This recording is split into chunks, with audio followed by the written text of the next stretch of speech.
Hi, this video is a part of Deep Learning with TensorFlow playlist. In this playlist, I quickly explain the logic and implementation of deep learning algorithms and applications using TensorFlow. Note that I do not code along, rather I make use of pen for explaining the tricky parts of code so that you people can read the notebooks and re-implement them yourself. Code files for each video will be given in the description, so I'm expecting my audience to have a good understanding of deep learning algorithms and they just need little hints for implementation of these algorithms.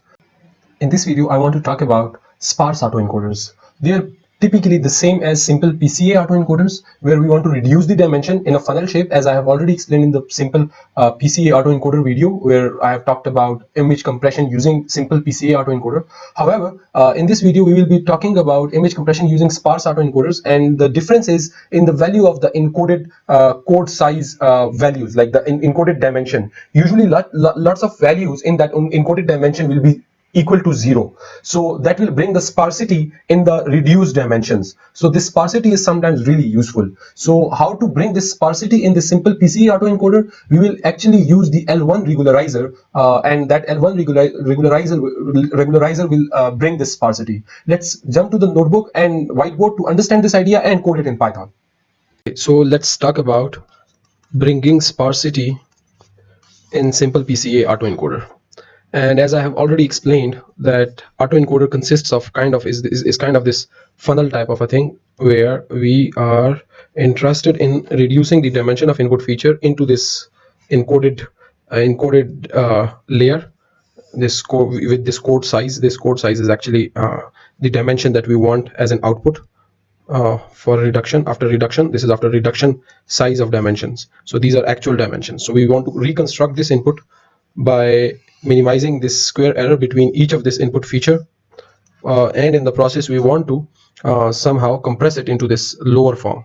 This is the main idea of simple autoencoders, and I'm expecting that you know it.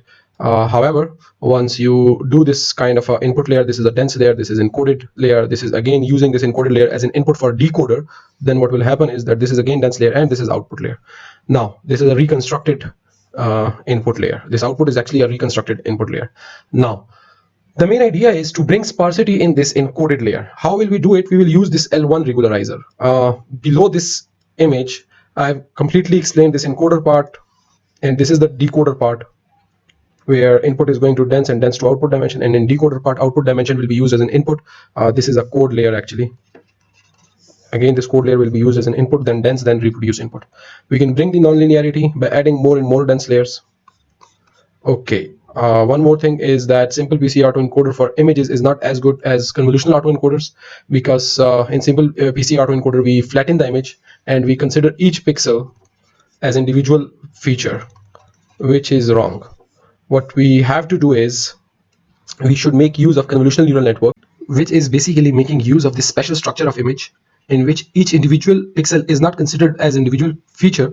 Instead, this individual feature value is dependent upon the surrounding pixels also. So convolutional neural networks make use of different convolution functions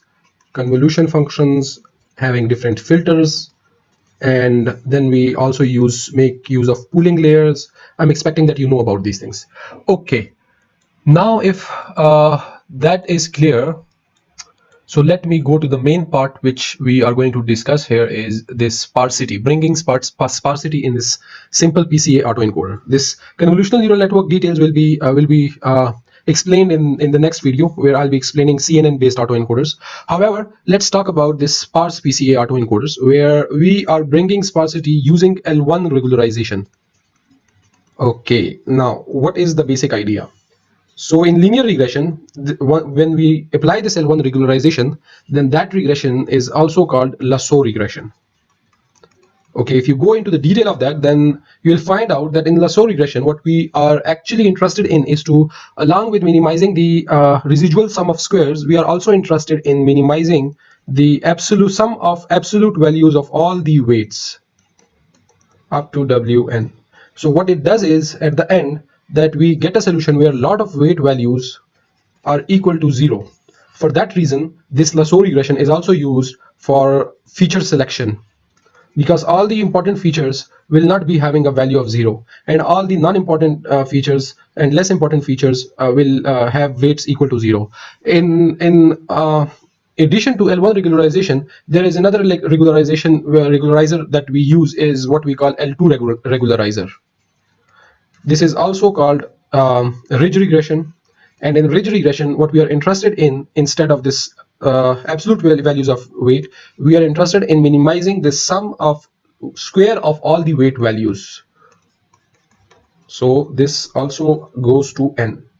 So here the function is basically square, not an absolute value. For that reason, once we do this ridge regression, we get the weight values close to 0 but not equal to 0.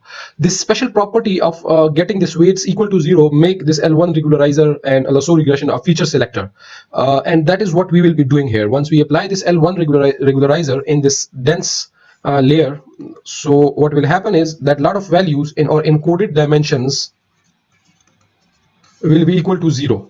Once they are equal to 0, so we get the sparse solution. That is what we mean by sparse PCA autoencoders. Let's do this image compression with sparse autoencoders and see how it behaves.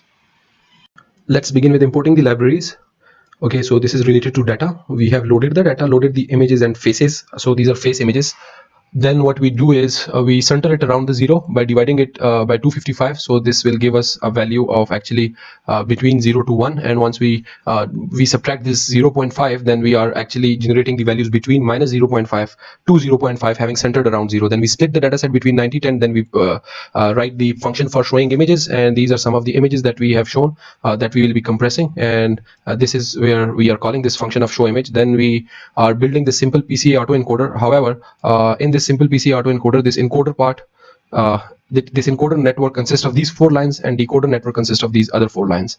So we are using the sequential API for both of the networks, and in sequential API, each next layer is expecting its input to be the output of the previous layer.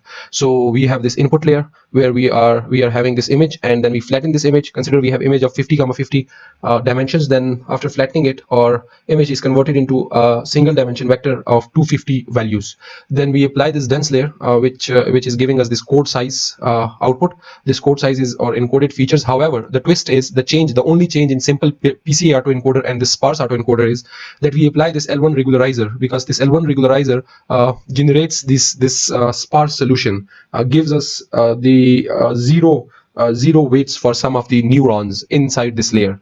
So this will give us a solution. However, that solution will be sparse, and for certain cases, a sparse solution is needed. Sparsity is what we need. Then what we do is we have this decoder part where the input is basically this code size, and after this code size, we apply this dense layer of size image shape, because we have to reshape it and convert it to the original image, the compressed original image. So this is how this function is written. Then what we do is we clear the session.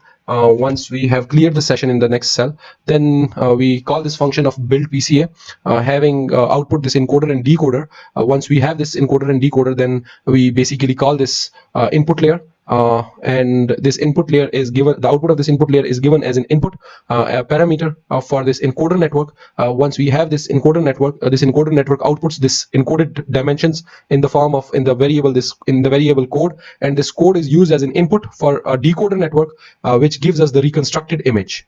I hope so this makes sense.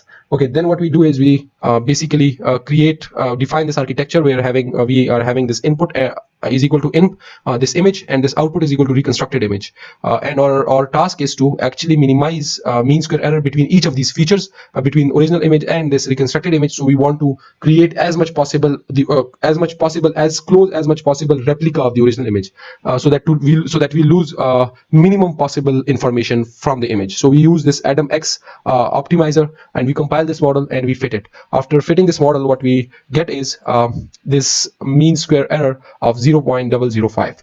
Okay, so this is a function to visualize our model, and this is how it looks after having sparse solution. So this encoded dimension will be having a sparse solution, so it will be having certain values equal to 0.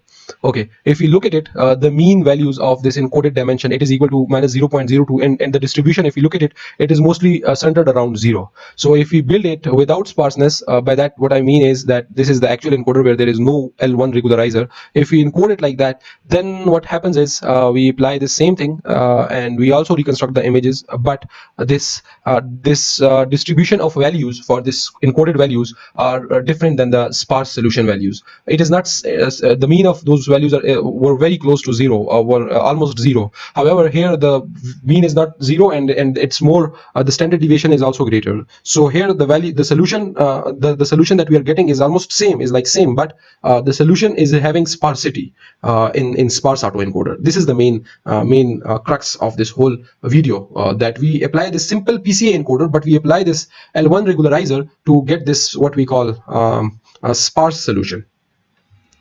I hope so this makes sense now.